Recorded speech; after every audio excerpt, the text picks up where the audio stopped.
Hi, and welcome to the New Era Cafe. I'm Peggy Sue Skipper, and I am a card-carrying library member. I love books, so I'm always delighted when an author stops by the cafe to chat. And today, Marla Majewski has stopped by. Welcome, Marla. Hi. And your book is called The Girl I Used to Know? Yes. Awesome. I love the name because it conjures up all kinds of ideas about what it's about. But what is this book about? This book is about how to put personal priority back on your to-do list. Oh, that's important. Yeah, it's written for women in their 30s and 40s that have just kind of lost their identity in the midst of raising children and being married and caring for ailing parents. And it's been written to help women find themselves again and put their personal goals and dreams back on their list. Sort of retapping into their inner child type of thing. Yeah, it's I love that concept. Getting back to either the person they used to be as a small child when they thought anything was possible, or when they were at the top of their game, when they thought, they were at their biggest level of confidence, that they had their biggest level of ambition, and try to just rekindle that spark. Yeah, I love that because kids are very imaginative. They don't, their world just revolves around them. So anything's a go, right? Exactly. So that's really about tapping back into that energy. Exactly. And why did you write this book? Was this from personal need? Did you need to tap back into that girl you used to know? Partly, yeah, definitely. I have 3 children, and I just found that with each child, I was losing myself. And it became all about the roles that I played and not really the person that I truly was. And so I started research on what motivates women, what keeps them inspired. And from that, talking to other women, I started doing life coaching sessions based on some of the research findings, and the content became a book. I love that. So it was research combined with personal experience. Exactly.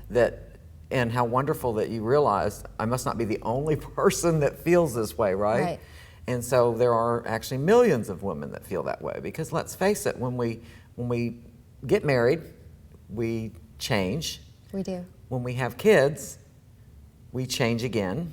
We do. And with each child, we change again because we get more responsibility. And I guess this is what it's really about is, yes, you have the responsibilities, but don't forget that you're a human being too, right? Right, exactly. I think a lot of times we sort of feel like the sacrificial lamb.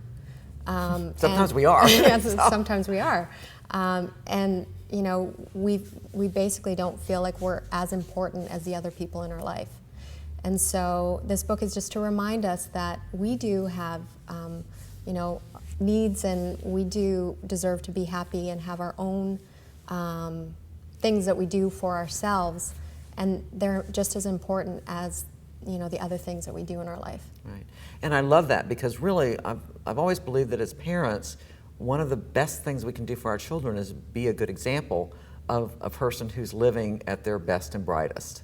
Exactly. I mean, there's nothing better that we can give our children, right? Right. Being a role model that says it's okay to be a mom and a wife and a daughter, and also have things that are personal and they're just as equal.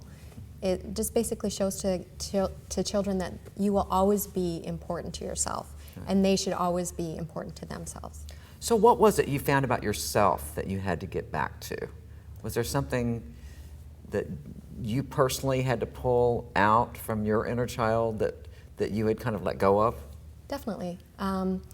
When I think of as a child, I remember being completely creative and always optimistic, always motivated. And along the way, because your life's not perfect, you lose that a little bit. And then in college, and when I was in my early 20s, I really felt truly ambitious and like I had total clarity of what I wanted my life to be like.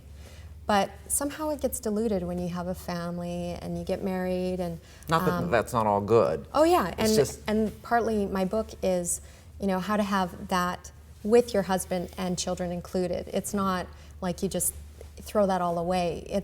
The reality is we're all juggling so many obligations, and it's about fitting that personal stuff into your business lifestyle, not just giving up on all the stuff. It's actually learning to live with both. Okay. Were there any surprises for you in the research that you did? Anything that you were particularly sort of surprised to find out? One thing is that only 7% of women that I interviewed saw that they were living to their full potential. 7%. 7%. And so there's a huge amount of women out there that really are compromising. They're just, they're being okay with their life being mediocre or not as good as they thought it would be. Mm-hmm, mm-hmm. And in some ways, I guess we do have to turn loose of some dreams to build others. Right. But I think that I love this concept, Marla, because I think there is in the core of all of us something that is precious that we must cling to no matter what. Right. And I think that's what we're talking about here, right? Exactly. Okay. And so you also are the founder of a company, right? Yes. Called Inspire Empire, and I love that name. And what is that? It's basically an organization that brings a community of thriving women together, and it builds Inspire Circles, which are support groups for women that are all trying to put personal priority back on their to-do list. It's also life coaching services and workshops, and just basically giving women the tools to try to put some of their own essence of themselves back in their life. Mm-hmm. Which just being part of a group like that would be a big first step. It is. Because that is something just for that woman. It is, that yes. group of women that she meets with to commiserate or sort of support each other. Right, So. and a lot of times it's knowing that you're not the only one going through it, and that it's a very normal process of life. Well, I love the concept. I want to thank you for joining us today. Thank you. Okay. And thank you for eavesdropping in today at the New Era Cafe. I'm Peggy Sue Skipper, and we'll see you next time. Thanks to our sponsor, the New Era Times. Check them out at tnettimes.org.